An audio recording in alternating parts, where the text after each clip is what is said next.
Bien, el tema de la especificación y de la mezcla es un tema interesante. Para hablar de especificación y mezcla tenemos que partir de un supuesto. Estamos frente a una mutación de un bien para ser convertido en otro bien. En el caso de la mezcla, existe básicamente una confluencia de un conjunto de bienes. Pero esta confluencia, este conjunto de bienes, básicamente se da, digamos así de alguna manera, como una especie de previo cumplimiento, mejor dicho, de una receta. En la mezcla no hay mayor intervención de la subjetividad del hombre.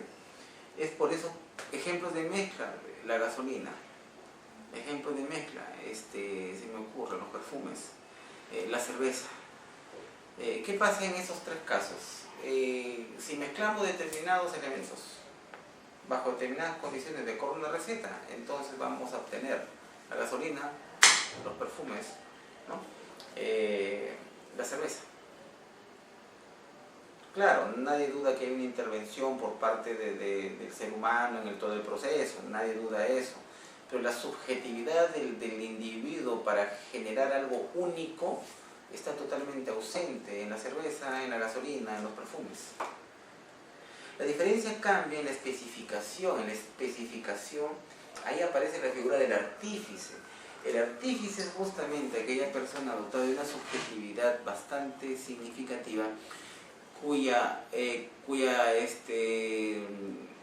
cuyo elemento subjetivo va a verse transmitido en la cosa que va a ser modificada. Y el típico ejemplo lo vemos en los pintores, en el escultor, en el joyero. Si comparamos cuánto cuesta los materiales que emplea para finalmente compararlo con la obra de arte que logran realizar, es evidente, público y notorio, pues la diferencia abismal. Eso es lo que sucede en la especie. En la especie el artífice realiza una obra única y por lo tanto en términos genéricos, si es que es valorada, pues lógicamente va a tener un nivel de valorización, de cotización patrimonial sumamente elevado. En cambio la mezcla es un tema básicamente de granel, de cantidad, de volumen, de control de calidad en cuanto al cumplimiento de ciertos parámetros y de combinaciones, por así decirlo, de ciertos elementos. Ahora, el tema de la accesión es un tema que consiste en el incremento del bien. Para hablar de accesión es importante que entendamos que el bien sufre una modificación en términos positivos. Eso es importante que se entienda. Es decir, el bien de pronto, por determinadas circunstancias naturales o humanas, ¿no?, empieza a sufrir modificaciones, agregados, ¿no?, de tal suerte de que su condición, su valor económico se incrementa. Dentro de esa perspectiva, nosotros en el Código Civil existe la accesión por aluvión en el 939 y en el 940 la accesión por avulsión. Cuando la accesión es por aluvión, estamos hablando de una accesión de manera pacífica, continua, lenta. Me compro un terreno ribereño a un río en la selva.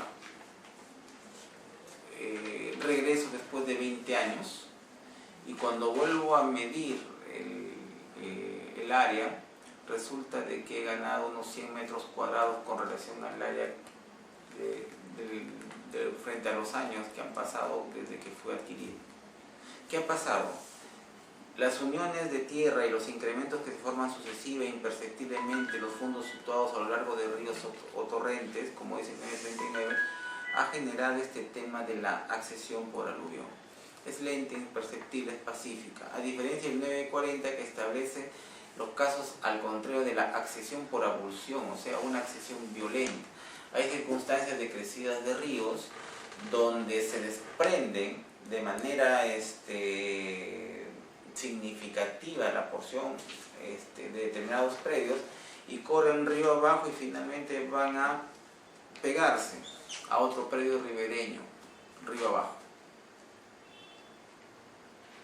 Entonces, el 940 nos habla de que esta figura, cuando la porción desprendida es considerable y además reconocible del predio afectado y se pega a otro predio río abajo, entonces es factible al propietario perjudicado por acción de la naturaleza. Acá no interviene el ser humano para nada. En la accesión, ya sea aluviónica o por abulsión, no interviene el ser humano, está ausente totalmente la mala fe. En las circunstancias, el propietario perjudicado puede solicitar dentro de los 2 años que se le reconozca propietario de ese sector, que se le ha adherido al propietario, por así decirlo, beneficiado por el tema del aluvio.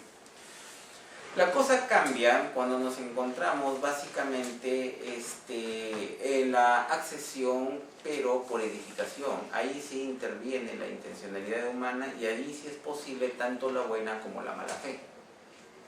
Dentro de esa perspectiva, ¿qué pasa cuando se edifica de buena fe en terreno ajeno? ¿Qué pasa cuando yo edifico en un terreno creyendo de buena fe que es mío y después se demuestra que no lo es? Según el 941, el propietario del suelo tiene 2 opciones, ¿no? Uno, que obligar al invasor, o sea, a mí que he edificado, que le pague el valor del suelo, del terreno, sobre el cual yo he edificado, para de una vez arreglar las cosas. La otra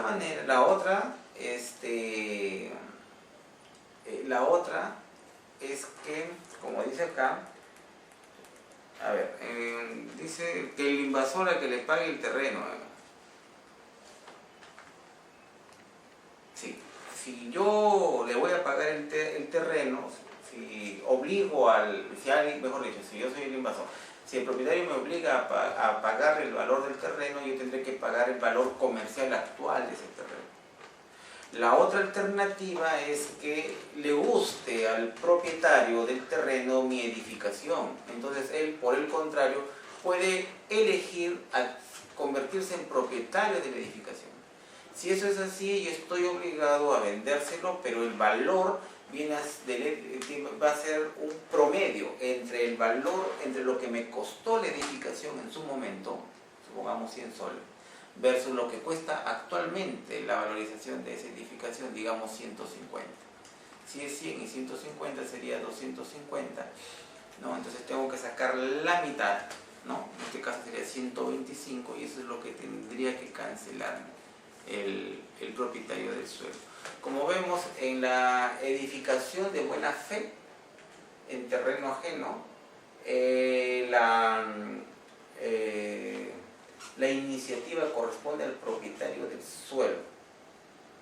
Y si observamos con detenimiento, yo después de todo no pierdo, o mejor dicho, no pierdo demasiado, porque de un lado me da la opción adquirir la propiedad del terreno, y de otro, pues si ha decidido el propietario del suelo hacerse con mi edificación, después de todo puedo obtener el promedio de lo que me costó edificarlo versus lo que cuesta ahora. Justamente no pierdo mucho, no tengo mucho detrimento justamente por el hecho de haber actuado de buena fe. Pero ¿qué pasa cuando edifico de buena fe, pero el propietario del suelo, actuando de mala fe, colabora en que yo tenga una mala percepción de la realidad de tal suerte que él alienta esa construcción sin avisarme, sin ponerme en autos o en recaudos de que estoy edificando el terreno que no me corresponde? Allí la solución es idéntica a la del caso anterior, pero justamente la mala fe del propietario del suelo hace que la iniciativa, ¿no?, de adquirir el terreno, ¿no?, o de adquirir la edificación le va a corresponder, por el contrario, en este caso a mi persona como edificante. O sea, para recapitular, si en el anterior caso el propietario me exigía a mí que le pague el valor del terreno, o él se hacía dueño del terreno pagándome el promedio, y en el primer caso hemos visto de que yo le pagaba el valor comercial, aquí la cosa es al contrario, la iniciativa va a mi favor. Entonces yo puedo decirle, ¿sabes qué? Yo te voy a comprar el terreno, y tendrá que ser lógicamente al valor comercial. O puedo optar por lo contrario, te exijo, yo justamente por la mala fe del propietario del suelo, yo le puedo exigir a él que él sea quien adquiera mi edificación, en cuyo caso, de acuerdo al 941, también aplicaríamos el tema del promedio. O sea, varía la iniciativa en función de la buena o mala fe del propietario del suelo en el cual se edificó, de buena fe en ambos casos. Donde sí se pierde soga y cabra, definitivamente son los casos de edificación de mala fe, donde de mala fe es evidente, notorio, que yo edifico en un terreno donde sé perfectamente que no soy el propietario. Ahí hay una serie de supuestos de acuerdo al 943. El propietario del suelo puede exigir, ¿qué cosa? Como dice acá en el 943, la demolición de lo edificado, si le causase perjuicio, más el pago de la indemnización. Y ojo, esa edificación también corre a costo mío. Si le causa perjuicio, él va a exigir que haya una devolución de la edificación que yo he realizado. Esa demolición va a estar a mi costo. No solamente va a haber demolición a mi costo, sino que además tendré que pagarle la indemnización por los daños y perjuicios justamente ocasionados por mi edificación. La otra opción que también le corresponde al propietario del suelo es la siguiente. Puede hacer que no le cause perjuicio y en esas circunstancias él se hace propietario de mi edificación sin retribución económica en favor. Como les digo, en los casos de edificación de mala fe en terreno ajeno, se pierde soga y se pierde cabra. También existe una situación ya más específica respecto de la invasión del suelo colindante. En los otros casos no necesariamente tienes que ser colindante. En este caso, en el 944, tienes que ser necesariamente colindante. Dice que cuando una edificación se ha invadido parcial y de buena fe el suelo de la propiedad vecina, sin que el dueño de ésta se haya opuesto, o sea, sabía pero no se ha opuesto, dice el propietario del edificio adquiere el terreno ocupado pagando su valor, salvo que destruya lo construido. Bueno, si destruye lo construido se entiende que es una edificación precaria. Ahora, ¿qué sucede? ¿Cuánto ha edificado aquí? Porque ese es el tema. Si él ha edificado de buena fe y el propietario no ha impedido el paso, no le ha impedido, no le ha comunicado, entonces hay una especie de complicidad hasta cierto punto del propietario. Entonces, ¿cuál es la opción acá? ¿Cuál es la opción acá? El propietario del edificio adquiere el terreno ocupado, o sea, esa opción me correspondería a mí. ¿Sabes qué? Voy a adquirir el terreno que es de tu propiedad donde he hecho la edificación, por ser colindante. No le corresponde al propietario del suelo porque él ha dejado que ello ocurra. Por eso es que esa opción no se la damos a él, como en los casos de edificación de buena fe, sino que era conmigo, como edificante de buena fe. Pero por el contrario hay otro supuesto. Pero supongamos que la edificación es de tal magnitud, en cuanto a área de construcción, que prácticamente hace inútil que el terreno que todavía le corresponde al propietario pueda ser empleado en una edificación normal. Tendríamos que ver por jurisprudencia, desarrollando en ese sentido, que entendemos por una construcción normal. Tendríamos que ser en función de qué tipo de construcción y de la naturaleza del terreno. Si esto es así, si lo edificado es de tal magnitud que prácticamente el área todavía libre de la cual es propietario este dueño que dejó, que consintió con que ello ocurra, la situación se invierte. Ya es el propietario del suelo el que puede exigirme a mí que le compre todo el terreno. Así es. Ahora, sin embargo, acá se repite la figura de la invasión de mala fe. ¿Qué pasa si es que yo soy colindante y edifico de mala fe? Entonces se aplica lo que hemos visto en la mala fe en el caso del 943. Es decir, si soy colindante y aplico la mala fe y edifico de mala fe, entonces nuevamente nos encontramos frente a la situación de la pérdida de la soga y de la cabra. Es decir, pierdo lo edificado, hay una reversión de propiedad a favor del propietario del suelo, o sin retribución alguna, o en su caso se puede ordenar la demolición, que me va a costar a mí más la indemnización correspondiente. En este tema también tenemos además el tema de la adquisición de las crías, que es un tema muy interesante. En el 946, por ejemplo, nos dice: el propietario de animal hembra adquiere la cría salvo pacto en contrario. El pacto en contrario tiene que estar expreso, de lo contrario, si es que hay inconvenientes, siempre el propietario del animal hembra va a resultar beneficiario. En ese sentido hay que tener mucho cuidado para aquellos que se dedican a este tipo de negocios, ¿no? El dejar explicitado cómo va a ser el acuerdo de repartición de las crías. Acá hay algo interesante también: por ficción legal, aún estando en el vientre de los animales hembras, ya se les considera crías a sus concebidos. Entonces eso permite la diversificación de los negocios. Entonces se me ocurre, yo tengo una vaca que está preñada y hago un negocio contigo, y yo te digo: muy bien, te vendo mi vaca. Tú me dices: ¿cuánto? Vaca sola, 1000 soles, vaca preñada, 1500. Tú me dices: ¿sabes qué? No solamente quiero la vaca sola. Perfecto. Entonces, una de dos, espero que y una vez que haya parido, pues te entrego a la vaca sola, y de tal suerte que me permita a la cría, por ejemplo, negociar con tu compañera y venderse.